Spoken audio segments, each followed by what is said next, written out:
নমস্কাৰ মৰমৰ ছাত্ৰ-ছাত্ৰীসকল, বহুতো দিনৰ অন্তত আহি গ'ল তোমালোকৰ হায়াৰ ছেকেণ্ডাৰী পৰীক্ষাৰ ৰিজাল্ট। সঁচাকৈ আজি 19 এপ্ৰিলত অৰ্থাৎ দিনৰ 10 বজাত দিব নেকি উচ্চতৰ মাধ্যমিক পৰীক্ষাৰ ৰিজাল্ট।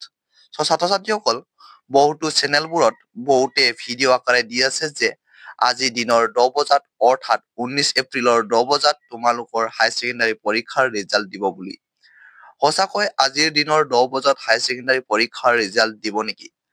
আজিৰ ভিডিঅ'টোৰ জৰিয়তে মই তোমালোকক সকলোবোৰ কথা তথ্য অনুসৰি এই ভিডিঅ'টোৰ মাধ্যমেৰে জনাই দিম। গতিকে ভিডিঅ'টো প্ৰথমৰ পৰা শেষলৈকে চাবা আৰু যদি এই চেনেলটোত প্ৰথমবাৰ আহিছা তেন্তে চেনেলটো ছাবস্ক্ৰাইব কৰি বেল আইকনটো প্ৰেছ কৰি লোৱা আৰু ভিডিঅ'টোত এটা লাইক কৰি দিয়া যাতে এনে ধৰণৰ জৰুৰী ইনফৰমেশ্যনবোৰ সময়মতে লাভ কৰি থকা। মৰমৰ ছাত্ৰ-ছাত্ৰীসকল, নিশ্চয় তোমালোকে ভালদৰে জানা যে প্ৰথম কথাত মুখ্যমন্ত্ৰী ডক্টৰ হিমন্ত বিশ্ব শৰ্মাই কৈছিল যে 20 এপ্ৰিলৰ আগতে ঘোষণা কৰা হ'ব হায়াৰ ছেকেণ্ডাৰী পৰীক্ষাৰ ৰিজাল্ট।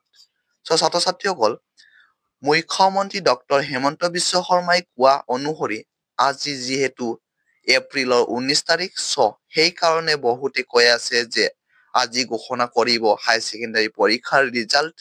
কিন্তু বৰ্ডৰ ফালৰ পৰা জনাইছিল যে হায়াৰ ছেকেণ্ডাৰী পৰীক্ষাৰ ৰিজাল্ট মে মাহৰ প্ৰথম সপ্তাহত ঘোষণা কৰা হ'ব, যোনটো কেতিয়াও সম্ভৱ নহ'ব কিয়নো মে মাহৰ প্ৰথম সপ্তাহতে আছে পঞ্চায়ত ইলেকশ্যন।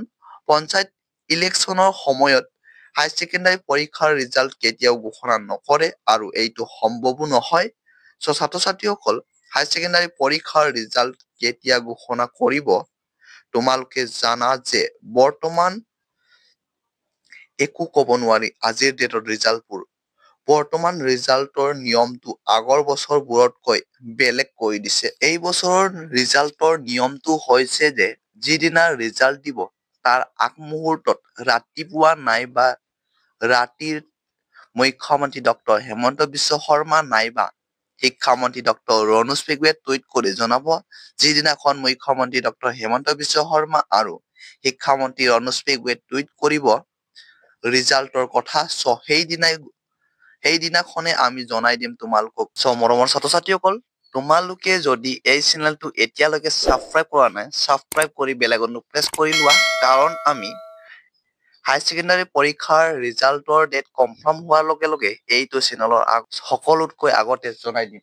গতিকে চেনেলটো ছাবস্ক্ৰাইব কৰি ল'বা আৰু ভিডিঅ'টো বন্ধুবৰ্গলৈ শ্বেয়াৰ কৰিবলৈ নাপাহৰিবা।